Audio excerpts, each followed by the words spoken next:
По краткиот преглед на вестите, веќе може да почнеме со денешното издание на емисијата Студио 10. Денеска сме многу ефективни, морам да признам. Веќе нема ни 10 и 5 минути, а завршивме со вестите и може да почнеме токму со најавата. Во првото интервју кое што ќе го имаме во текот на Студио 10, ќе разговараме за отприлика некако темата е многу општа, но верувајте ми има еден сериозен дел кој што ќе го разговарам со денешниот гостин, а кој најмногу веројатно ќе опфати аспект на тоа како младите кои сепак сакаат да прошетаат, сепак сакаат да излезат и да научат нешто повеќе и да се надградат, сепак да успееме некако да ги вратиме назад во земјава, за да можат она што го научиле надвор да го искористат како потенцијал дома. Тоа е во првиот дел на емисијата. Во вториот дел на емисијата пак ќе разговараме за јавноста и невладините, но и граѓанските организации кои бараат вклучување и увид во извештајот на владата до УНЕСКО за Охридскиот регион. Во ова интервју ќе разговараме и ќе се посветиме на сите оние проблематики кои што се однесуваат на извештајот за УНЕСКО, заедно со активистката од Сдруженијето Охрид СОС Драгана Велковска, но и експертката за културно наследство Донка Брџиева Трајковска, тоа е во вториот дел, и на крајот во третиот дел ќе разговараме за многумина може би им беше изненадување, но секогаш ваквите изненадувања како теми мене ми се најпривлечни, за моделството и колку мисиците се од полза во денешниот свет, заедно со мисицата магистер Билјана Јаневска, така што останете со Студио 10. Одиме со првото интервју во продолжение. Дамир Бошњак, извршен директор на Dream Big Hospitality, успехот во кариерниот развој и чекорењето кон исполнувањето на желбите. Дамир, добро утро. Добро утро. Мислев за манекенките ќе разговарам. Мислам дека да, може би соодветно требаше така некако да се искомбина. Па добро, и манекенките се исто така дел од оние кои што би заминале надвор, а треба да ги вратиме назад. Така. Мислам, сепак сме заслужиле да ни се вратат младите. Секако. Како си? Одлично. Ти благодарам што вака наутро ни ја прифати поканата. Млади луѓе обично не љубат наутро да стануваат. Дали си ти од тие или? Не. Од Роден сум во работниците 5 са бајле и од секогаш станувам рано, така да утрински човек. Како постоите вие утрински луѓе? Јас не ве разбирам. Јас сум најкреативен до 12. После 12, Истина. да, после 12 само функционирам. Многу ми е жал што денеска ќе ја земеме креативноста, ќе имаш само еден час од прилика. Дамир, ти си еден од оние ретки луѓе за кои што морам да споменам дека отишле надвор, се граделе надвор, се развивале надвор и одлучиле да се вратат назад. Тоа е, мислам, самото по себе, самиот чин на враќање на млад човек, морам да признавам дека е веќе успех за оваа земја, поради целиот тој одлив на мозоци, односно brain drain феномен кој го имаме. Можеш ли да ни ја раскажеш приказната твоја? Може. Прво, кога решив да се заминам од Македонија, истото ми го кажува дека сум луд зошто си одам. Заплатата за која што отидов во тоа време беше, мислам дека околу 300 евра платата надвор. И ми Добро, кажува... па се може ли дома да останеш за 300 евра? Истото ми го збореа тогаш, пред да заминам пред некои скоро 10 години, и кога решив да се враќам назад, истото ми го кажува зашто се враќаш назад, така да... А тоа е стандард муабет е тоа. Така да, така да, ако ги слушав сите други, не знам каде ќе бевме. Добро. Мојата приказна, да речам, во работата, од кога дипломирав во 2009 на економскиот факултет на и бизнис, студирав нешто комплетно различно од тоа што го работев, и никогаш не се надевав дека ќе го работам тоа што го работам денеска. Во 2000... Дали ти е жал што не го работиш тоа што си го студирал? Не, преферирам да не жалам за одлуките Така? кои што ги донесувам и едноставно живеам со нив.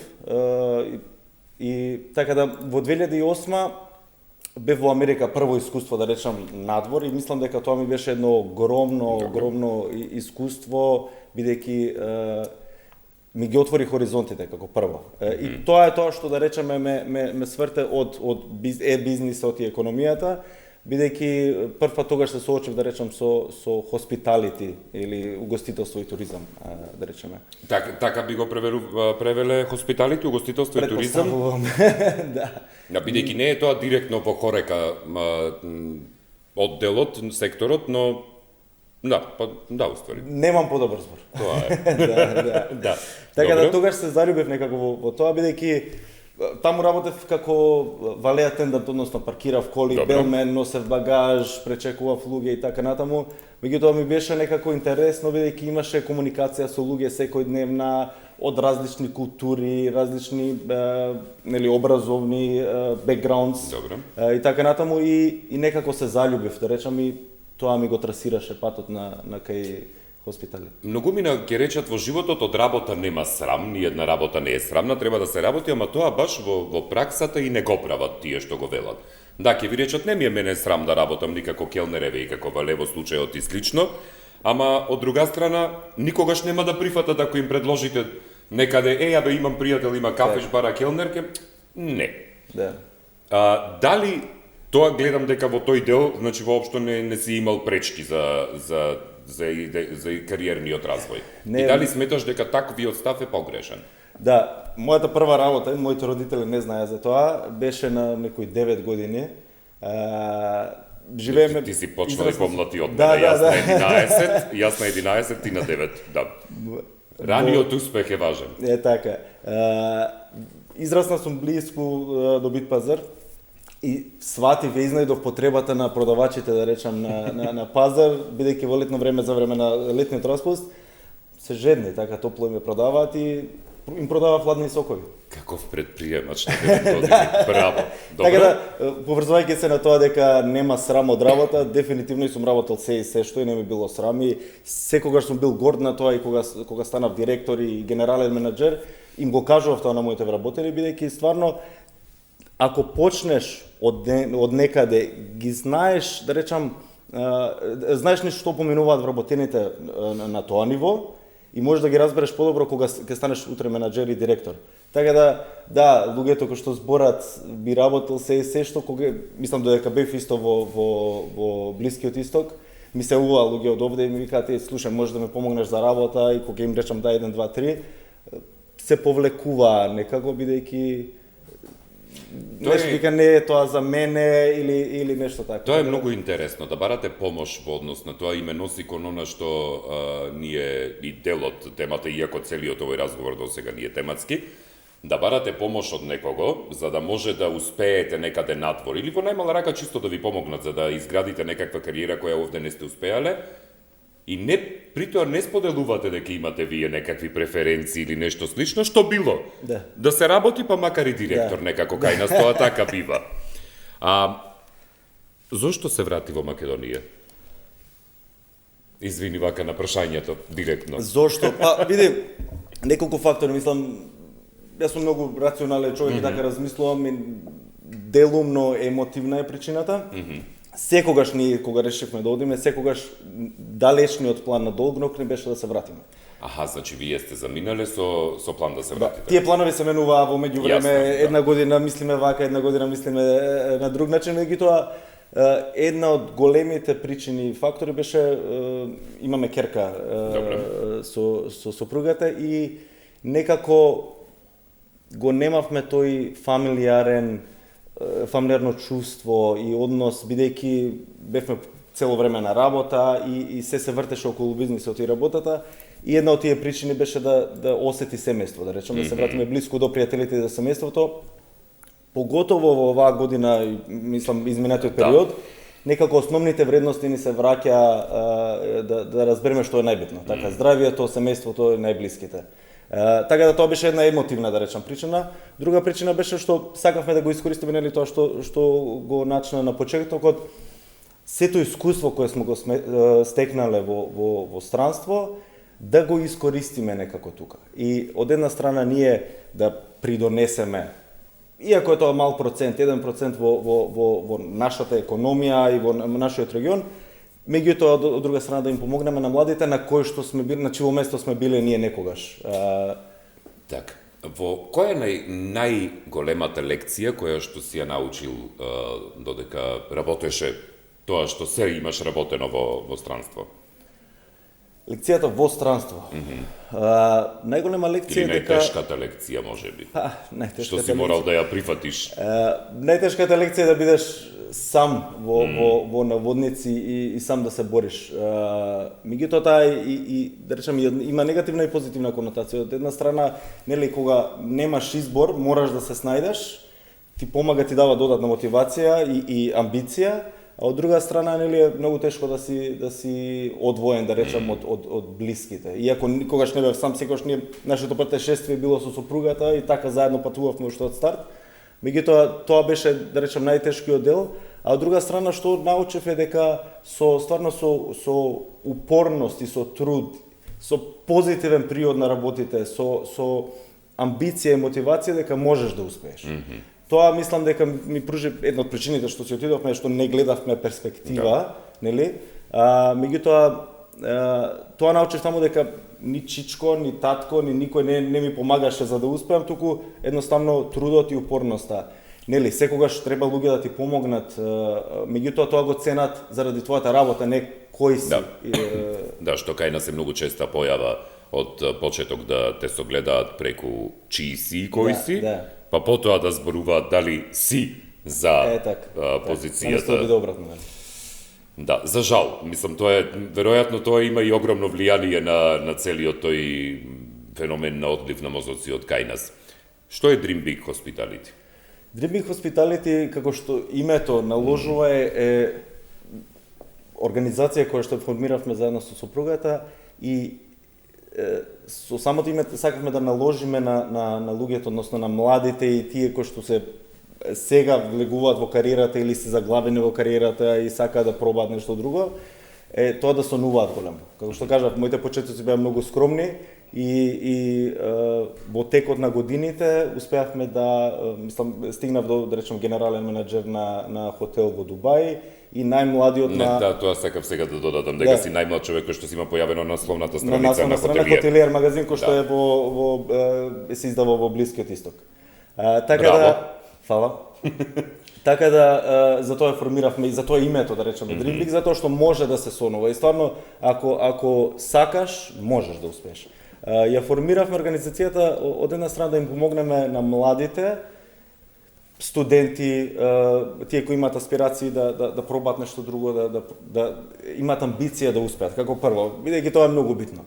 Ако почнуваш со келнер, тоа е одлично, или со било која позиција. Меѓутоа, треба да имаш амбиција да се видиш себе си во нешто друго, почнувајќи од таму. Така, сакаме на младите да им помогнеме да ја најдат својата работа, својата кариера. Сега, во тој дел со почнувањето од келнер, човек навистина треба да има угостителско искуство барем и кратко во животот, за бидејќи таа работа навистина остава многу контакти и начин за како да комуницирате со луѓето. Мислам дека едно од така подрагоцените искуства ми било кога како тинеџер сум работел во бар, например. Тоа ми било фасцинантно. Си имаш пари настрана тргнато, не бараш од твоите, ама и целиот процес на комуникација и таа одговорност која што ја имаш за целиот бар е фасцинантна. Така што тоа е одлично. Тоа препорачувам секому. Затоа мислам не може да се почне од директор. Не, јасно. Не може да почнете од директор, ама нема никој да... И не треба. Секогаш зборам о своје лично искуство и од прва рака и ако мене прво ме ставиле како менаџер, кога јас аплицирав, мислев дека можам да бидам менаџер на времето на 22-3 години. Да, сите ние така мислиме. Да, нели? Меѓутоа сега во ретроспектива сваќам дека било погрешно размислувањето. И сето тоа искуство, тоа сакам да кажем, сето тоа искуство кое што сме го собрале животно и работно и сме биле експонирани, да речам, на некои различни моменти кои што тука не сме или не сме имале можност. И сакам тоа на младите да им го пренесам како искуство и второ да им помогнам да најдат не работа, тука кариера. Не сакам да им најдам работа да берат јагоди за 3 месеци, туку сакам да ги внесам во кариерата, да ги упатам во кариерата и да успеат. Сакам да ги створам следните менаџери, следните директори. И сето тоа го правиме бесплатно. Добро, да, затоа и кога размислував во однос на гостувањето, делот со бесплатното ми беше многу важен, Затоа што сметам дека луѓе кои што навистина вложуваат без никаков профит, да речеме во конкретно од луѓето на кои им помагаат, треба да бидат и поддржани во таа цел. Што значи помош за градење на кариера? Као прво помош не значи дека јас ќе им ја најдам работата и дека ќе ги Затоа вработам. и прашав директно многу. Затоа што јас можам да ги упатам, да ги ставам на вистинското место, да им кажам кои се добрите и лошите работи, специфично за Middle East, почнувајќи од каде да купуваат храна и пијалоци, каде да шетаат, на што да се фокусираат во смисла на кариерата од друга страна. Што да не прават? Што да не прават, да. Многу важно. И сакам да речем грешките кои што јас ги правев во почетоците и многу пати јас сум сакал да се вратам уште на стартот, пред да речеме почнем да растам во кариерата, бидејќи немало да речеме некој да ме упати од прва рака и да ми каже, да ме земе под рака и да ми каже Дамир, оди овде или направи ова или не го прави ова. Меѓутоа јас не можам да го правам интервјуто за нив. Јас не можам да работам за нив, така. Така да ние сакаме да ги спремиме, да ги упатиме, да ги ставиме да речеме на местото, да им ја изготвиме храната и они ќе треба да изжвакат. Дали со ова, например, не одите контра себе во смисла вие сте се вратили во Македонија и помагате на младите да одат надвор? Па не, напротив, бидејќи една од причините зошто сакам да го направам ова е затоа што приметувам тука од кога се вративме, мислам и претходно Не тоа веројатно не е ни сменето. Не сакам да глумам дека сум нели израснат затоа велам не верувам ни дека е тоа сменето, да. Доаѓам од тука, израснат сум во Скопје, така да знам што да очекувам. Меѓутоа поентата ми беше што гледам како проблем тука е дека имаме собственици и вработени. Значи, собственикот е менаџер, основач и сето тоа, и вработениот. Значи, вработениот, ова е пак лично искуство, не сум експерт на темата, зборам мислење и секој нели може да каже друго мислење. Мене личното искуство најмногу ме интересира. И вработениот, значи се вработува било каква работа да е, се вработува и нема перспектива, односно нема поглед кон тоа што е следно. Значи се вработувам без разлика, еве келнер ќе почнеме. Добро. Океј, што е следно за мене? Јас дали ќе бидам келнер до пензија, или ќе бидам супервизор утре, или ќе бидам менаџер, или дали некој ме спрема за тоа. Од друга страна па имаме собственици кои што да речеме имале некоја идеја, имаат финанси или начин да стигнат до финанси, меѓутоа го нема тоа менаџерско искуство. Пак го немаат келнерското искуство. Го немаат келнерското искуство. Мене тоа ми е многу едноставно. Значи не може да бидете директор ако не сте биле келнер во животот. Тоа не знам како да ви објаснам. Јас сум за тоа. Значи сериозно така размислувам. Па да, и само да кажам, ако си собственик, на пример, јас сум работел за собственици кои што врска немаат со хоспиталите и со хотелиерство. Меѓутоа за работат во Не, тие се собственици на хотел, да речем. Така. Ау, тоа е уште пострашно, добро? И не е страшно, бидејќи тој е собственик, тој е бизнисмен. И тој вика, имам идеја со вработува менаџерска компанија која што му го води бизнисот. И тој не се меша во работата, секојдневната работа. Тој го плаќа човекот. Ама тоа странците не се мешаат. Па да, кај нас тоа тука. сакам да кажам. Тоа сакам да кажам, не можеш ти да бидеш и собственик и менаџер, да знаеш како да менаџираш луѓе, да знаеш како да менаџираш бизнис, да знаеш да ги знаеш сите аспекти, мислам невозможно е, ретко е. И тука го гледам тој јаз помеѓу работен и собственик. И јас сум имал среќа, ништо повеќе да бидам изложен на луѓе, да седам со луѓе кои што има 30-40 години искуство на состанок и да едноставно само учам и впивам од нив без да имам јас учинок во состанокот. Да. И тоа е таа разлика која што да речеме може на која што може да бидете изложени младите надвор. Бидејќи има поготово во Блискиот Исток, мислам, нема религија и националност која нема таму. И цел нивни бекграунд, почнувајќи културолошки, да го запознаеш, начинот на кој што треба да менаџираш Индијас, да речеме. Начинот на кој што треба да менаџираш некој од Јужна Азија. Што е сосема различно културолошки, да. Меѓутоа, тоа го учиш со годините. И сето тоа нели останува позади во мозокот за да секоја одлука која ќе донесеме или било каков однос во работата го користиме. Затоа сакам младите да бидат изложени, да одат да видат Ти викам, мене во Америка ми ги отвори хоризонтите, мислам, јас бев вака пред да одам на 21 година и комплетно ми се сменија погледите на многу работи. И приватно, мислам, и на Значи, од Македонија преку САД на Блискиот исток назад. И малку во Грција, па Блиски исток. Добро, Грција, тоа е дома. Не е далеко. Тука, мислам, сега не ни е до душа дома, сега е многу далеко со ковидот и со пандемијата, ама добро се некако, кога сме кај ковидот и кај пандемијата. Дали целата оваа ситуација со пандемијата, вашата идеја, бидејќи сте тука, ми се чини тазе вратени. Да. Дали ви влијаеше на вашата идеја за реализација, бидејќи пандемијата буквално допре, особено во хоспиталите делот, мислам дека толку сериозно продре што уништи многу сериозни бизниси.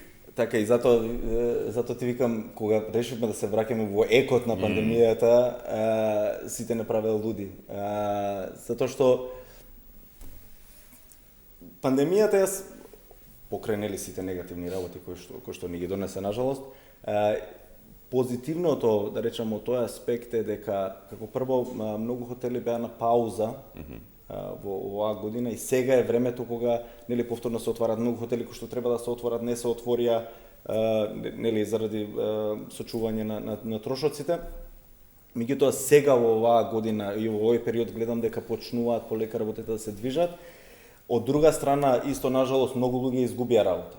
Многу луѓе остана, нели, многу бизниси се затворија. Зборам за регионот, нели, во целиот свет, меѓутоа ете да го земеме регионот наш Западен Балкан и овие 6 земји, на кои што се фокусираме ние кандидатите. Сега е времето да им помогнеме. Мислам, кога на сите им е добро, не ја гледаат потребата, нели, за помош, меѓутоа сега е времето да им излеземе во пресрет. И тука ги споив тие двете работи за да нели ја основаме фирмата. Сега и сакав во 20 да основаме за да се сеќам на 20 на нешто позитивно. Добро, тоа е многу убава идеја, морам да признавам. Значи, се што сте имале зацртано со сопругата, да ја поздравиме. Следниот пат сопругата ќе дојде на место од тебе. Значи, се што сте имале зацртано, повраќањето назад, вака или така го реализирате без разлика на околностите во кои што живееме? Па не смеам да дозволам околностите да те повлечат.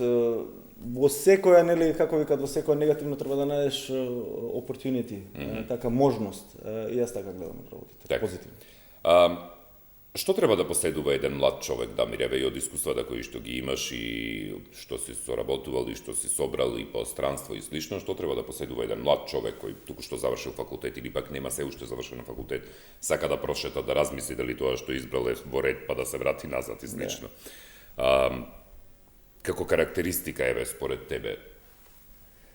Позитивен дух.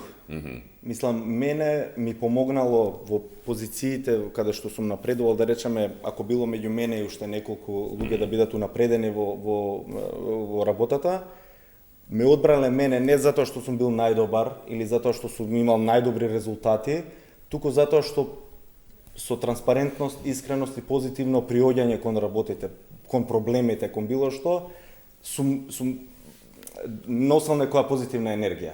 И тоа го сакаат луѓето. Никој не сака да работи со човек кој што можеби е најдобар во резултатите. Ама не е муабетчија. Муабетчиство сигурно имало влијание тука. Да. Па да, тоа сами по себе си, не за друго, за тоа работам на телевизијата. Тоа се моите корени, да речем, кои дојдоа ми излегоа во пресвет. Предприемачките, да. Да. И сакам да кажам, секогаш во моментите кога требало да се напреди, мене ме одбирале баш поради тоа бидејќи им било мило да работат со мене. И тоа е една карактеристика која фали, да речеме, како менталитет кај нас, нели, секогаш има проблеми, секој ќе најде проблеми во се, меѓутоа собствениците, менаџерите и директорите бараат луѓе кои што доаѓаат со решенија или со можност за решение или понуди за решенија. И тоа е тоа кое што, да речам, на кое што треба да се фокусираат младите. Амбиција, мотивација и позитивен дух. Бидејќи во мојот случај, пак секогаш зборам од свој пример, било која позиција почнав, да речеме, на рецепција во Катар. Добро. Кога прв пат отидовме во Блискиот исток, за платата која што ти ја споменав. За тие Добро. Меѓутоа, само што стигнав на таа позиција, јас ја гледав следната позиција. И тоа, значи, ми било, да речам, мотивација да ја добијам следната позиција, супервизор и менеджер и така натаму. Значи веќе си проектирал во главата дека имаш идеја каде ќе одиш после рецепционерството. Затоа што ако влезеш со мислата дека, окей, сакам вечерта да бидам рецепционер, келнер или било што, како прво ќе изгубиш мотивација после некое време, така. Ќе имаш искуство во работата, техничко, меѓутоа ќе ти фали мотивација и начинот на кој што ќе се однесуваш после према колегите, менаџерите, нели на 360 менаџер, тој што е на тебе, по тебе и колеги, да, и кон клиентите и гостите се менува. Меѓутоа, кога си свеж во позицијата, кога ти е нова, прво учиш, мило ти е, сакаш да се докажеш, сакаш да се покажеш и нели затоа зборам позитивниот дух и мотивацијата и амбицијата ќе ти пораснат. И сега мислата ми отиде, меѓутоа сега да кажам дали тоа што го имаше зацртано како идеја, извини што те прекинувам, после рецепционерството фактички успеа да го достигнеш и после другата идеја успеа да достигнеш и другата. Да, и баш поради тоа, мислам тоа никој не го кажал, едноставно така, а тоа ми беше мислата, сега ми се врати, дека никој нема да ти каже, слушај, еве ти биди супервизор, ние ќе ризикуваме со тебе, па ти ќе ни покажеш дали можеш да работиш или не, така. Обратно е, акцијата е обратна. Значи, покажи ми дека можеш и јас ќе ти ја дам позицијата. Да, јасно. И затоа јас се гледав како, значи јас се однесував како супервизор кога бев рецепционер. И кога требаше да дојде, нели, кога се отвори позиција за супервизор, природно си дојде мене да ме унапредат. Во тие искуства, колку сметаш дека тоа би ти се нашло и би ти помогнало во Македонија, имајќи го наум сето она како не можам да најдам соодветен пристоен збор како општество во кое што живееме, особено во делот на немањето можности за развој на млади тука кај нас. Има, да, но во суштина се многу малку. Треба човек да копа, да се бори против ветерници, да биде Дон Кихот и на крајот да излезе надвор. Заради тоа и името на организацијата е Dream Big. Сонувај на големо, меѓутоа земај мали акции и почнувај од малку. Меѓутоа најбитно е да почнеш. И верувам, мислам да не верував, немаше воопшто да размислуваме, да се вратиме, меѓутоа верувам, така сум некогаш, нели, дример, затоа што верувам дека има можност и сакам, пак ќе речам, ако се фокусирам на проблемите и сето оно што се случува во општеството, немаше никогаш да помислам да се вратам. Меѓутоа, сакам јас со, како што реков, со мал процент да допринесам да тоа се смени. Знам дека нема да можам да го сменам светот и не ми е ни тоа целта. Никогаш не знаеш. Па ниту Македонија. Може би баш во тебе лежи клучот на промената. Ќе видиме. Меѓутоа поентата ми е дека сакам да пробам. И сето тоа кога разговаравме со супругата да се вратиме, дај да се дајме шанса, дај да пробаме. Дали ќе успееме или нема да успееме, не знаеме. Меѓутоа ако не пробаш, нема да знаеш. Не сакам да седам на 60-70 години да жалам за нешто што не сум направил. Нели кон тоа прашањето дали жалиш кон нешто, не, бидејќи ги земам акциите кои што според тие информации кои ги имам денеска, нели донесов најдобрата одлука која што можам да ја донесам. Јас ќе ти се придружам на тој дел во однос на нежалењето за минатото, затоа што тогаш така сум мислел, толку сум знаел и така сум одлучил. Нема што сега од денешна перспектива да се искоривам јадови во себе си затоа што така сум одлучил тогаш. Мислам со овој памет да би се вратил назад, веројатно пак исто би одлучил за некои работи. Затоа што сум стигнал денес баш поради таквите одлуки. Да, мислам настрана ја што народски кажано јадам трици во однос на заминувањето надвор и јас на два пати се вратив, така што во однос на работи кои што не те прашав, а сметаш дека треба да бидат споменати, бидејќи имаме уште само 3 минути. Сакаш да ги споделиш нешто што не те прашав или?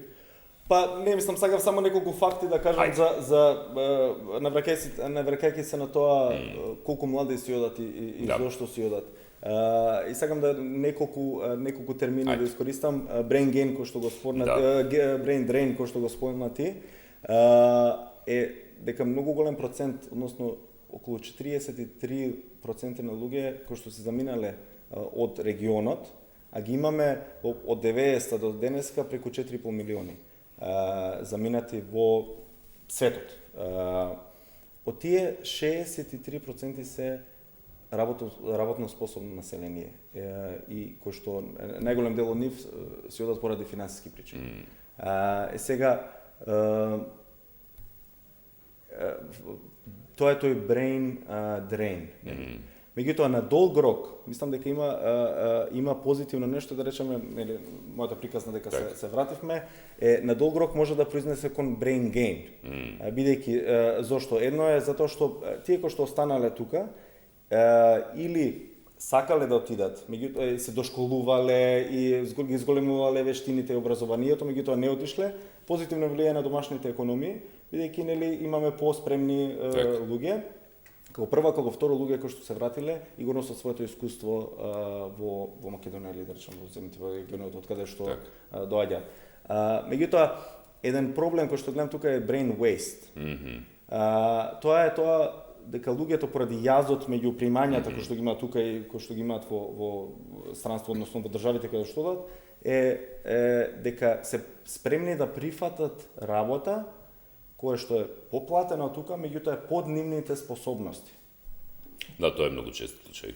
И тоа е тој brain waste, затоа што прво нашата економија губи, бидејќи одат средно или високо квалификувани луѓе, а губи економијата во која што нели мигрираат, затоа што се работа која што е под нивните квалификации, не добиваат од нив тоа што би можеле да го добијат. Зашто? Заради финансиски причини. Интересна перспектива, не ми паднала на памет оваа со brain waste делот. Да. Добро. И мојата поента е на нашата организација е да го нема тој brain waste, односно за на долг рок да добиеме нели brain gain. Да почнат млади.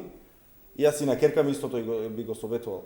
Оди види, бидејќи не е светот треба само, да се прошета, точно. Не е само Македонија и не е само Балканот и стварно за отварање приватно хоризонти, комуникација на луѓе и пријатели од целиот свет и за доаѓаат на одмор кај нас и ние одиме кај нив и ние сме да речеме биле амбасадори на Македонија кога сме ја представувале нели на работно место или во друштво и сето тоа е многу позитивно и затоа сакам на младите тоа да им го препорачам. Одете, видете, не е само тука, не е само ова што го гледаме кај нас на телевизија и така натаму.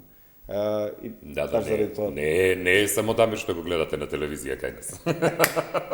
Сам си се намести, морав да искористам ситуацијата. Да, извините, успешно. Мислам тоа ми е поентата дека им препорачувам на сите да одат. Да. Во тој дел, мислам убаво е кога ќе има ваква една приказна, затоа и се договоривме за гостувањето, бидејќи убаво е кога ќе има една ваква приказна да се сподели на медиумите и чисто да видат, и секогаш јас тоа сум велел. Излезете, прошетајте, не заглавувајте на едно работно место, не седете на едно место, значи чисто отворете, проширете видици. Да. За стално. Да, не е само администрација во животот. Да, добро, со тајмингот сме веќе при крај на емисијата. Може ли на социјалните мрежи да ве најдат луѓето ако сакаат? Да, значи на Facebook и на Instagram сме како Dream Big Hospitality, и исто нашиот вебсайт може да го погледнат. Дамир, ти благодарам многу за гостувањето и мислам дека ќе се видиме повторно. Се надам.